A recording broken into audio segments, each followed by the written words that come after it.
There is something that is calling you.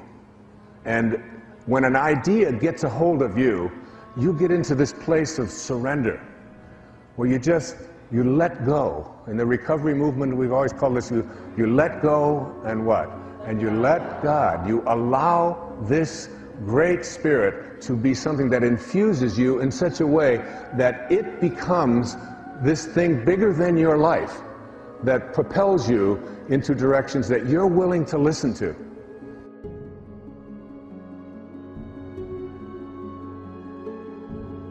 We forget that you don't have to be famous to have the ability to change at least your own personal history, to change the direction we go in our life. We have the power to choose, even if you haven't before. You can finally say, no more, I won't put up with that, within myself or from anybody else. And here's what I'm going to do differently.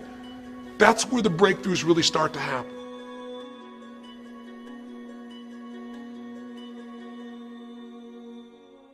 That you have the vision and never give up, that you become creative and relentless and keep on coming back again and again and again, and that it's you got to take personal responsibility to make it happen, and that it's hard. Easy is not an option. And when life knocks you down, jump back up and say, it's not over until I win.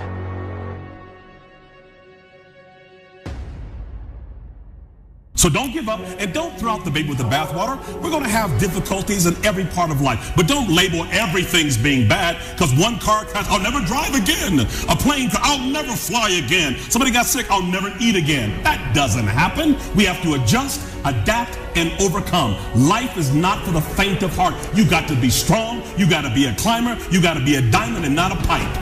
No matter how safe you live life, nobody gets out of life alive. So live your dreams and not your fears. You can die in the bathtub, sip on a piece of soup, and bust your head wide open. So you can't live life full of fear.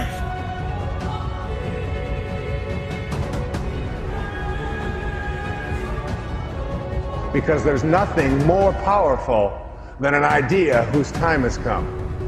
When an idea's time has come and it resonates within you and you stay connected to it, it can't be stopped.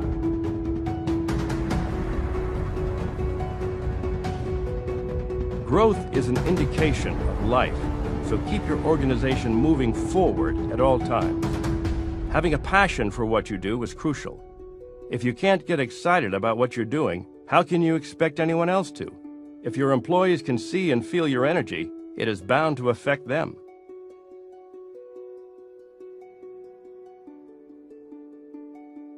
Little choices like what to believe about yourself, what to believe about other people, whether this is the end or the beginning, start to affect your whole life. And the third decision we make, we decide what to focus on, most of us unconsciously. We decide what things mean, and the third thing we decide is what are we going to do?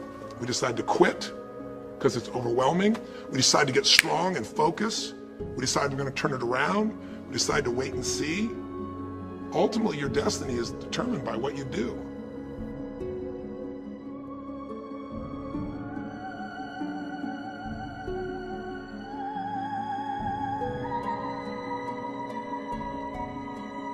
And these people are diamonds. They take the pressure and make it power. They take pain and make it wisdom. They have the capability to understand that they're here by divine design to shine. And they have this something, this je ne sais quoi, this existential, esoteric sense of destiny that gives them a sense of can-do no matter what happens. Yeah.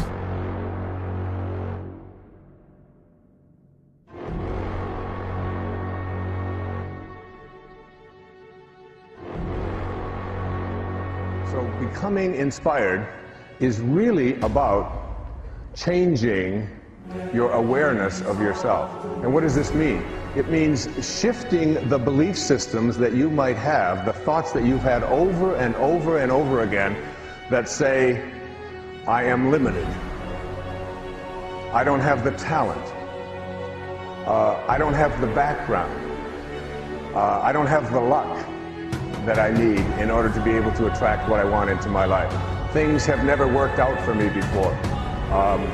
You change your awareness of yourself and your own body and what you believe about it. Like, how could you have a body that comes from a divine source that creates from well-being and have it be anything other than beautiful?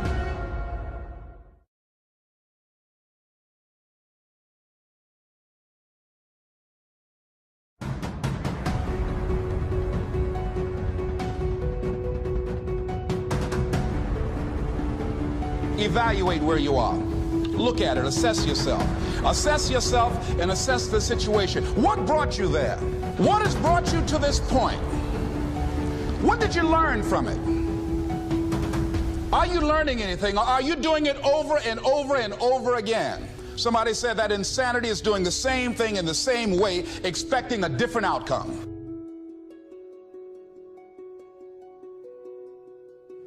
One of the lessons I have learned was to stop giving the power to other people to dictate who I am and what I could do with my life. The next lesson I learned is stop seeing myself as a victim. Now, I don't know about you, but with a history like mine, I believed I was a victim for a very, very, very long time. And I believed I had a reason to think that way. If we keep doing what we need to do for ourselves, we don't have to worry about them. Because there are going to be people that don't like you whether you're black, white, green, or yellow. They're not going to like you because of the way you dress.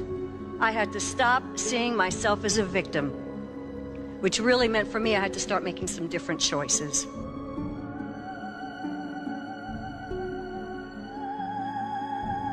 Before the dream lifts you into the clouds, make sure you've looked hard at the facts on the ground. A lot of people say they're going through the motions because their position isn't challenging or rewarding and there's no room to grow.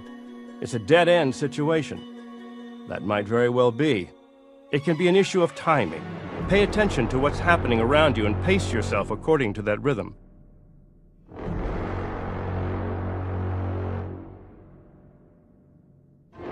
You don't have to have your noun and verb agree to serve. You must not understand the second law of thermodynamics to serve. You don't need to understand Nietzsche's law of Aristophanes, Euripides, and Cleisthenes and Pericles to serve. All you need is a heart of love and say, I'm here to help somebody get better. If you're in pain, find somebody who's worse off than you and serve them. The old saying goes, I cried when I had no shoes till I saw a child who had no feet. It can always be worse.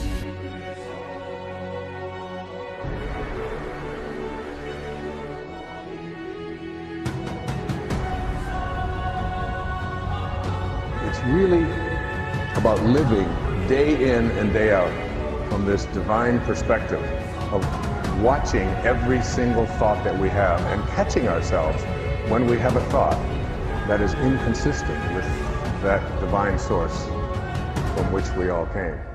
So that if you have a thought that includes you and your family but excludes someone else and their family, no matter where they are, no matter what they look like, no matter what side of the river they were born on, no matter what their cultural background might be, if you have a thought that includes some and excludes others at any time, you're not in spirit. You have left spirit and moved into something else.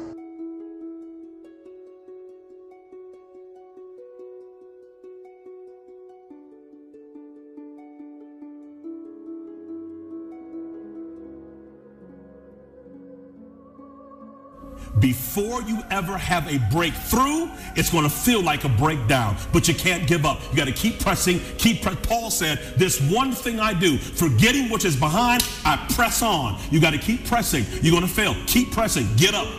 How do we learn how to walk? We fell, we fell, we fell, we fell. Then we learned how to keep our balance. How about riding a bicycle? We crashed, we crashed, we crashed. So don't get upset because you fell. It's going to happen. But be resilient. The ability to bounce back up every time you fall. The Bible says a good person will fall 7 times, but he gets up.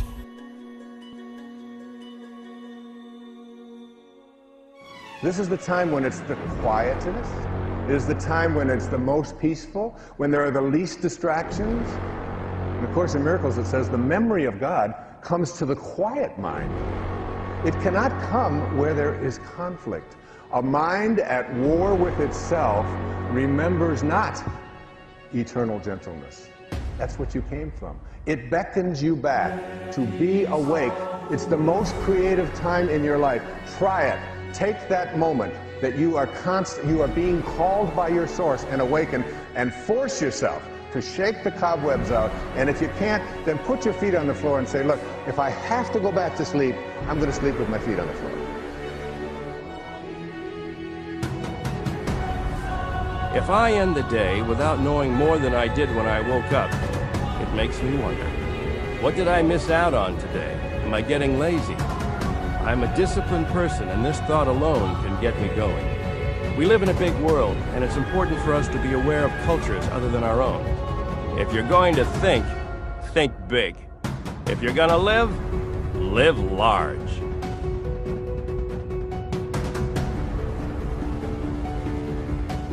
Your consciousness expands in every direction. It means there's no up and there's no down. It means there's no right and there's no wrong. It means that there's no north and there's no south. It means that there's no beginning and no end. You begin to move into a consciousness place within yourself that you'll find yourself, when you move into spirit, you're going to find yourself doing things that you don't understand why you're doing them.